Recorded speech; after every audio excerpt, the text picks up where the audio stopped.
Most times, homeowners fall behind on property taxes, end up paying it later, but they are going to have to pay that interest rate, and there is a penalty for them. And so that's kind of how you can be a real estate investor, not own any property, and still have double-digit returns on something you do more passively. Welcome to the Rental Property Owner and Real Estate Investor Podcast, brought to you by the Rental Property Owners Association, where real estate investors have found success since 1968. I'm your host, Brian Hamrick from Hamrick Investment Group. This episode is sponsored by Green Property Management, managing everything from single-family homes to apartment complexes in the West Michigan area. Find out more at greenpropertymgt.com. And RCB and Associates, helping real estate investors and small business owners navigate the complex world of health insurance and Medicare benefits at rcbassociatesllc.com. Hello and welcome to episode 443. My guest today has figured out a way to generate double-digit returns through tax lien investing. She's also had a lot of success with short-term notes and will be sharing her secrets with us today. Angela Duncan has been a force in the personal finance, banking, and real estate business for over 25 years. As an owner of a RE/MAX office, her team did over $2 billion in sales. Angela now hosts the top-rated Empower Her Money podcast, where she proves that it's never too late to rewrite your financial history.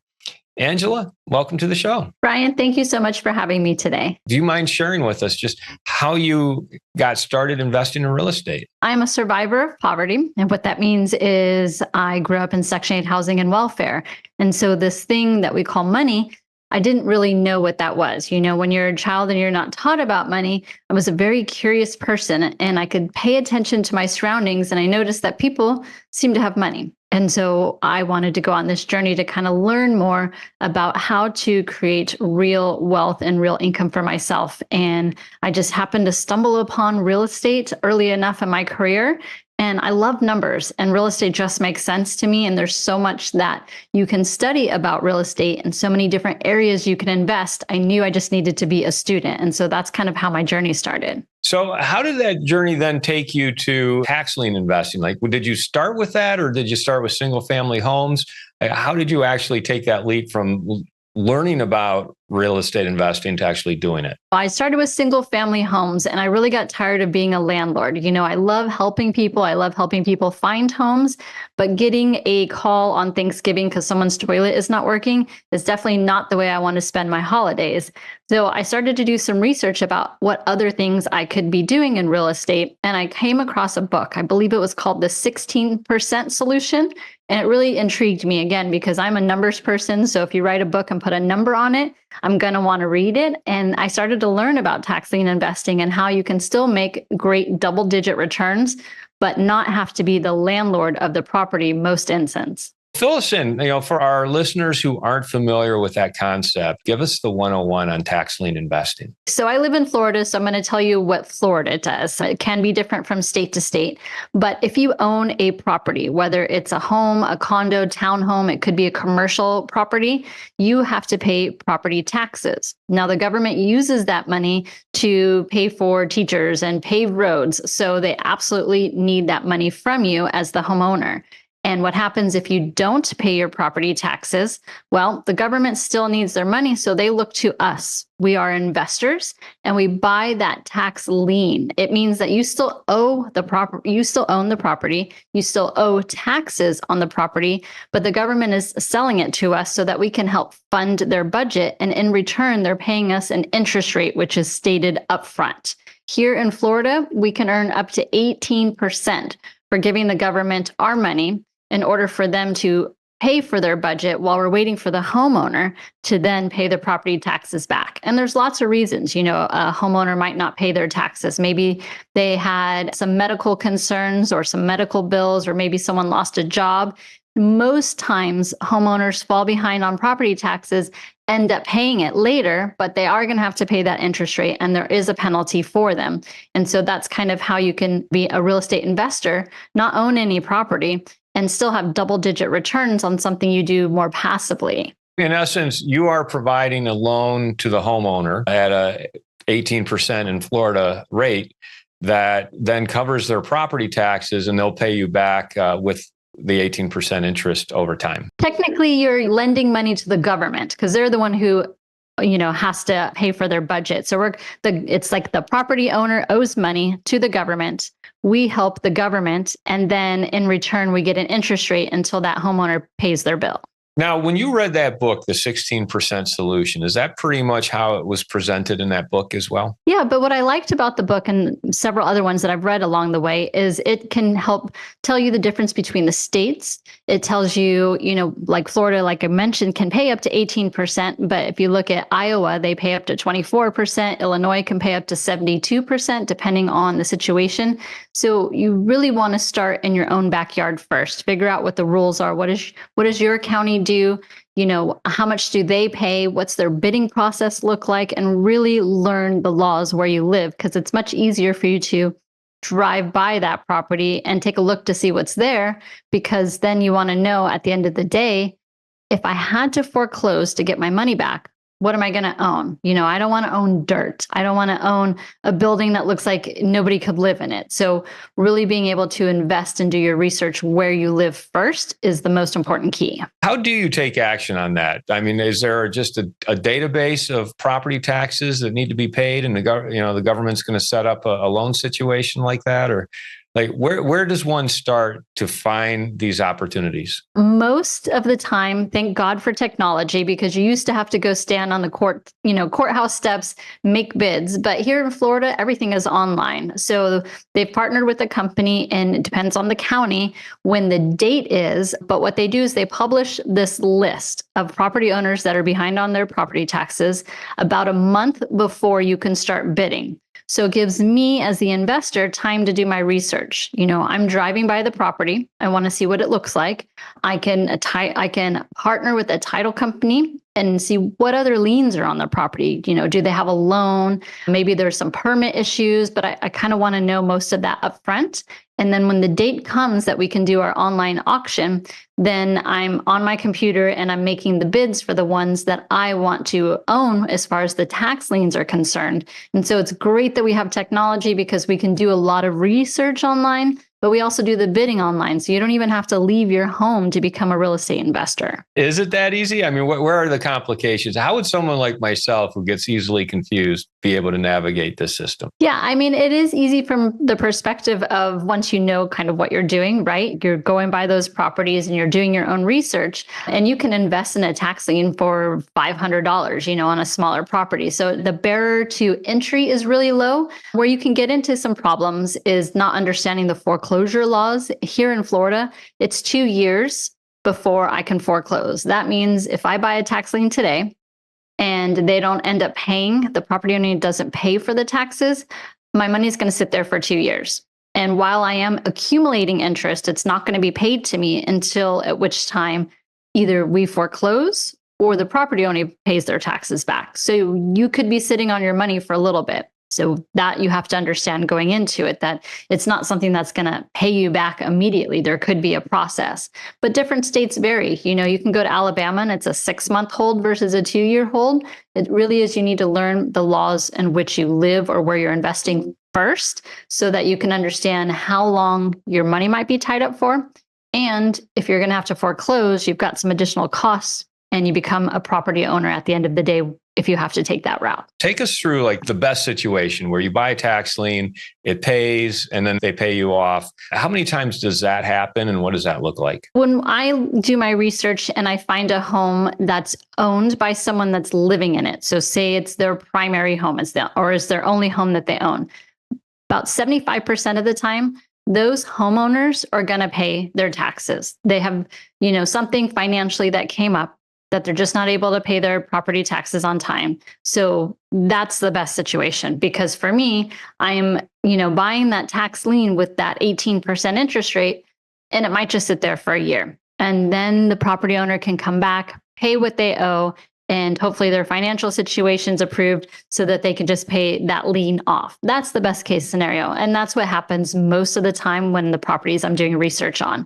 Where we run into some trouble is, say, for example, there's a condo, and if they're not paying their property taxes, they're probably not paying their HOA dues as well. So you've got to be careful, because if you don't know the HOA laws, then you could potentially be last in line to get paid. Now, you still get paid, but the process could be a little bit more difficult. So I'm looking for best case scenario so that I can get in, buy the tax lien, and get my interest income back, hopefully within a year, and not have to foreclose and own a property. When someone does go in a tax lien, when the tax lien is sold, how much time has elapsed between when they owed that tax to when the government actually sells that tax lien? Yep. So it's going to vary again from county to county and state to state. In Florida, it's 12 months. So if you have not paid your property taxes in 12 months, then that tax lien goes up for sale.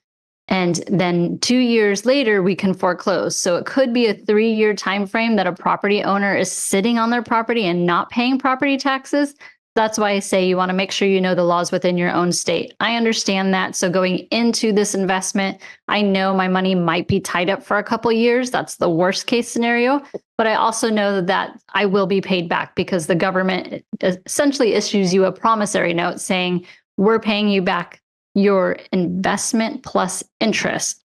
We just don't always know when that's going to happen. Are you saying that it's guaranteed, like the government is guaranteeing that you will get paid back, or are they guaranteeing that you can go through foreclosure if you have to and take the property if necessary? I never use the word guaranteed, because to me, the only thing that's guaranteed is death, right? But it is. The government is telling you, we need money, we need to fund our budget. In return, we're going to pay you your money back plus the interest. Now, if something happens and all of the governments go bankrupt, yeah, you could probably kiss your money goodbye, right? But for the most part, the government is telling you they're paying their money back. They just can't use the word guaranteed. Take us through the foreclosure scenario. Like, give us a real example of how you've actually gone through that process. So if we've reached the end of the time and the property owner still hasn't paid their taxes, we start with the attorney and we go through the foreclosure process.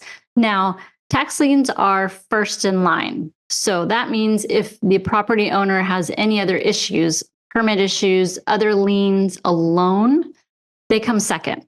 So what happens in that foreclosure process is the attorney has to notify everybody else that we are foreclosing and taking over title. So they have to make that notification. And then what happens is if the property owner has a loan on that property, that lender now is going to go chase after the homeowner because, well, we get first in line. We took the property. I'm sorry, loan, but you don't get your money back. That's the great thing about the foreclosure process is that taxes do come first. And the loan will have to either write off that debt or they're going to go after that property owner. Not for me to be concerned with. My only duty is to notify them and let them know that I'm taking possession of the property.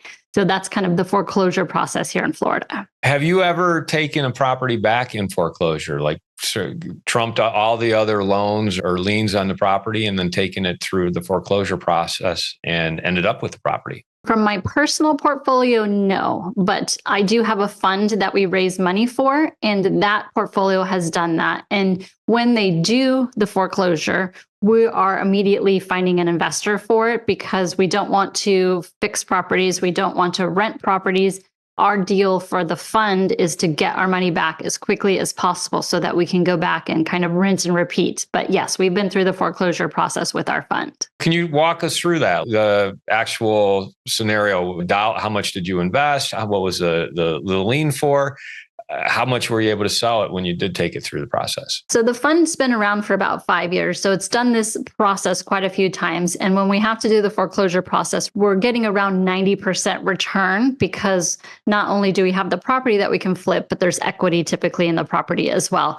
So it is more profitable for us to do the foreclosure and then to turn around and sell the property than just to get the payment for the interest. But it does take longer. So again, the fund itself, we're over multiple states and each state is going to vary, but the process itself is always, intensive with an attorney, making sure we do everything correctly so that when we sell that property, the title is ready to go for that next person. When you're buying these liens, what's the value of the underlying property typically? Like, what's your niche? We like single family homes. It's a lot easier and there's usually less other liens that are potential. Like we talked about the condo or anything with an HOA could have some additional just people we have to notify if we did the foreclosure.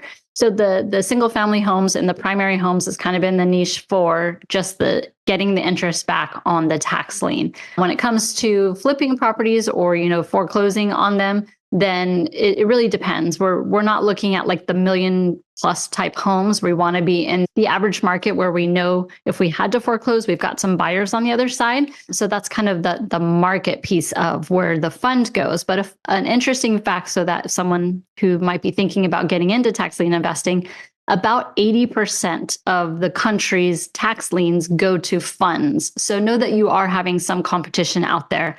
Again, it just gets into getting to know your market and seeing what other people are buying in the market, and then maybe focusing on a less popular area, because even though some of the big funds might want to not be in certain areas, you're still going to get your money back from the government. You're still going to get that interest rate, and less competition. It could be in your favor too.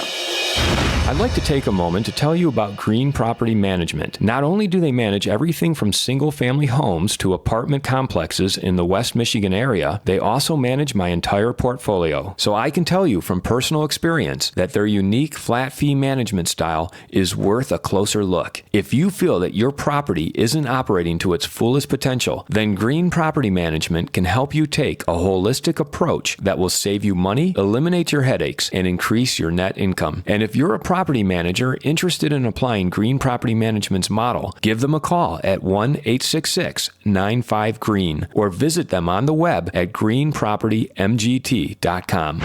If you're thinking of leaving your W-2 job and becoming a full-time real estate investor, one of the greatest costs you must consider is healthcare for you and your family. When I made this transition myself, I found the whole healthcare insurance process to be confusing and frustrating. That's why I'm glad I met Chad Creasy at RCB and Associates. Chad is a professional health insurance agent who helps real estate investors and small business owners understand and choose their best healthcare options. And best of all, his services are covered by the insurance company and won't cost you a dime. If you live in Michigan and are expecting a change in your healthcare insurance coverage for any reason, or losing employer coverage or transitioning into Medicare, then you owe it to yourself to contact Chad Creasy at rcbassociatesllc.com.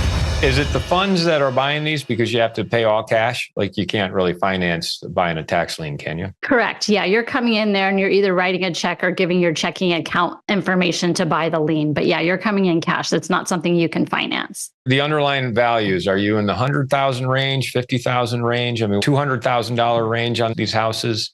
Where are you? It depends on which market we're in. So the fund itself, we're in several states. Florida is probably one of the more expensive states. So if you take the average home price in that area, we're about around that or maybe a little bit lower. But for the most part, we're looking at the average. We're not going in the super luxury or the high end market. We want to be in the average price range for that specific area. Again, so that we're making sure that we're in an area where we're going to be able to sell the property pretty quickly if we had to foreclose. I'd imagine average range is going to be in the $250,000 to $400,000 range for the underlying value. So what I'm getting at is if you buy the tax lien and you trump everything else, including the mortgage that's on the single family home or any other sort of lien, you trump it because you are the tax lien, then you could take back through foreclosure a $400,000 home for, I don't know, maybe $10,000, $20,000 in tax liens. Absolutely. So yeah, that's where the equity play comes into place. If we have to foreclose, you can make a lot more money if you go and hold it and go through that foreclosure process. But just know your money's going to be tied up and you're going to have more expenses to go through that process versus just buying the tax lien. Because you're paying the attorneys and all the costs of taking it through foreclosure. So what does that usually run to go through the foreclosure process? How much more money are you putting into that? Yeah, you're going to set aside at least about a $5,000 retainer fee for that attorney, depending on how many people we have to notify just to go through that foreclosure process. I know you're primarily in Florida, but it sounds like you're also buying in other states. Are there any states you avoid because they're just so onerous in dealing with this type of thing? So some of the states you're not buying a tax lien. The government actually does like a foreclosure process and you're buying the deed to the property. And unless you're doing really good research up front, which means more fees up front, then you might be investing more money up front to not buy something. So we like the tax lien states a little bit more. Some of the states we're not currently investing in is like Hawaii, Alaska, We're not down the West Coast, so California, Oregon, Washington, and we're not much up in the Northeast, so like Maine, Connecticut, New Hampshire, New York. And it's just because we also make sure we have boots on the ground looking at the properties before we make bids. And this is just our team is in the Southeast region. What else should I be asking you about this strategy that I haven't asked you yet? So if tax lien investing sounds interesting to you, making sure you're doing your research and really educating yourself on the area that you want to invest in. But if you're looking for double-digit returns, there are several funds, including ours, that tell you how much we're going to pay you. So we kind of have an idea of how much we make within the fund. And when clients come to us, we tell them up front what we're going to pay them for the money that they're giving us to go out and do what we do. So just do your research on the funds too, because it could be a great opportunity for you to have passive double-digit income without having to go through the whole process if you don't want to do the process yourself in the tax lien investing. You're also doing short-term notes as well. Yes, our fund, we have a second fund that does more of a debt fund, which just means our clients are lenders and not investors. But we're in a very difficult market right now. Interest rates are higher. Banks have not wanted to loan as much as they have in the past. We have no idea what's going to happen. We thought we're going to have interest rate deductions this year, but that didn't happen. I'm not sure if it actually will. We're in a presidential election. So the market doesn't like uncertainty. So when that happens, you look for opportunities. And that's kind of where the short-term debt is coming in because we don't want to be tied in long-term. So we're helping more of the short-term debt market so that we can get through this cycle. And hopefully on the other side, there'll be a different opportunity and we'll shift our focus. Are you raising money to offer short-term debt to investors? Is that what you're doing? What this fund does is we are raising money so that we can go out and develop projects or help developers with projects. So our clients are lenders to the fund, which makes the debt word, right? But no, we're not necessarily lending out. We're just partnering with people to work on projects. Okay, so I want to go back to your beginnings because you talk about coming from poverty and kind of like, your origins and how you got started investing, realizing that, hey, people with money are doing quite well and you wanted to be there amongst them. What mindset shifts did you have to go through to get from that beginning to where you are now? Yeah, I think very early on, I was running away from poverty, if that makes sense. I just didn't want to be poor. I didn't want to live in the environment that I was in. My first house that I bought, Domino's Pizza would not deliver to at nighttime. I didn't know about real estate investing and I made a lot of mistakes and I still have made mistakes.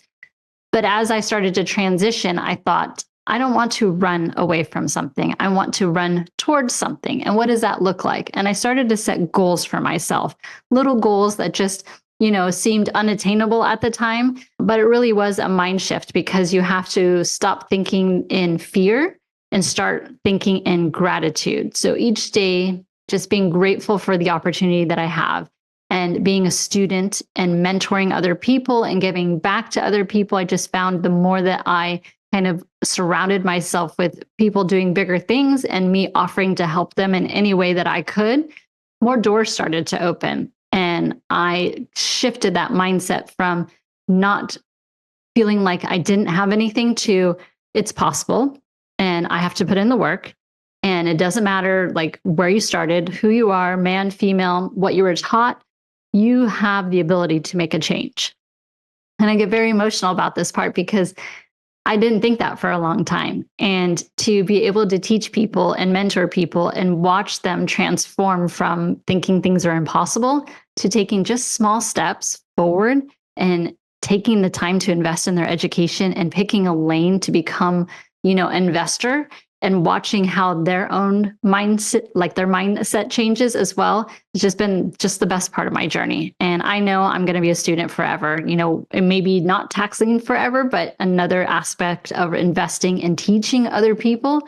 That's really where the gift comes from is once I've learned something to turn around and teach somebody else. That's my mission. That's my passion. And whatever avenue it looks like, I will be a student forever. And I very much enjoy the real estate, field and teaching people about investing. As a student forever, what is it you're interested in right now? What are you looking at? Given where we are in the market right now, interest rates being what they are, opportunities shifting, are you preparing for the next leg up? What does that look like to you? So a lot of my probably 6 months has been in the sub 2 market. I'm not sure how familiar you are with that. And I don't want to go too deep into like the weeds of it. But really, it's helping people that perhaps have a low interest rate on their loan and they want to sell a house, but they want to buy another house as well. So how do you kind of bridge that gap as you're coming in to help that specific homeowner? So a lot of research still to be done in that market. It's completely different and new to me. There's a lot of downside if you're not careful with that. So for me, teaching tax liens has been great because there's a lot of certainty. Like you're loaning money to the government, they're going to pay you back. It's much better environment for people who are more conservative and don't have the time to do a lot of real estate education on their own time. How would people find out more about you or get a hold of you? If you're interested in what I teach, Empower Her Money, I'm on Instagram, TikTok, and I do have a podcast. I do a lot of teaching through the podcast. If you're interested in the fund, it's morewithangela.com. All of my information's on the website, so you can do your research first, and then you can reach out to me and we can have a call together. What is your favorite hack or app? My favorite app, honestly, is your contacts. I think when I meet new people and we have a conversation and say you exchange contact information, right? Put a note under the notes section. iPhone is very easy to do that. What did you learn about them? What are they passionate about? Maybe they mention their kids' names, their husband's names, or any hobbies. I like to put all my notes within the contact part of my phone because then when we speak again, I can go back and quickly look over what our last conversation is and refresh my brain. And when you make that kind of connection with someone, they're more willing to hear what you can help them with than if you just saw them again walking down the street. So utilize that contact information and put some notes in there about the person that you just met. And you put those directly in the contact app, not in the notes app, but in the contact itself where the phone number is and everything. Yes. And if you share that contact, your notes don't go with your share. So it's not like you're going to expose what you put some information about someone in your phone. It's not going with them when you share that contact. And you're on an iPhone? Yes. All right. Well, Angela, it's been a real pleasure talking with you. And thanks for sharing information on tax lien investing. I mean, it's a powerful way to invest.